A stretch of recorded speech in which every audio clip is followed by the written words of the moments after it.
పేపర్లో కూడా రాస్తా ఉన్నారు, నాకు 400 సీట్లు ఇవ్వండి, మోడీ రాజ్యాంగం రాస్తా.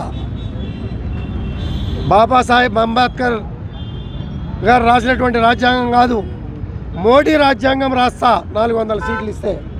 అంటే ఆనాడు 400 సీట్లు కనుక ప్రజలు పొరపాటుని ఇస్తే ప్రజలని ఏ రకంగా నాశనం చేస్తారు, ప్రజా వ్యవస్థను ఏ రకంగా నాశనం చేస్తారు, ప్రజా పాలన దౌర్జన్యమైనటువంటి పాలన ఏ రకంగా చేస్తారనేది రాష్ట్రాలను పడగొట్టడం, ఎమ్మెల్యేలు కొనటం మహారాష్ట్రలో చూసాం, ఇంకా కూడా చూస్తున్నాం. ఇంకా పెట్టిపోయే విధంగా వాళ్ళకి సహకారం ఇస్తే రాబోయే భవిష్యత్తు ఎలా ఉంటుందో ప్రజలందరూ కూడా ఆలోచించాలని, అదేవిధంగా ఈ అరెస్టుని రాష్ట్ర ప్రజలంతా ముక్తకంఠంతో ఖండిస్తూ ఉన్నారు.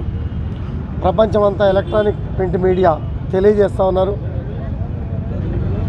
ఒక వాస్తవాన్ని తేల్చాలంటే సంవత్సరాలు పట్టవు. 1 నెల 2 నెలల్లో ఈడీలు తేల్చొచ్చు. తేల్చకుండా ఏమీ లేని కేసుని తీసుకొచ్చి నాన్సుడు ధోరణితో సంవత్సరాల తరబడి మంత్రులను, ఇండస్ట్రియలిస్టులను జైల్లో పెట్టి ఈ అరాచక పాలనని వ్యతిరేకంగా ఈరోజు నిరసన తెలియజేస్తున్నాం. సుప్రీంకోర్టు ఆదేశాల మేరకు ఎమ్మెల్సీ కవితని అన్కండిషనల్గా రిలీజ్ చేయాలి. ఇటువంటి చర్యల్ని ఖండిస్తూ ఈరోజు నిరసన తెలియజేస్తున్నాం. జై తెలంగాణ. సహకరించినందుకు జై తెలంగాణ.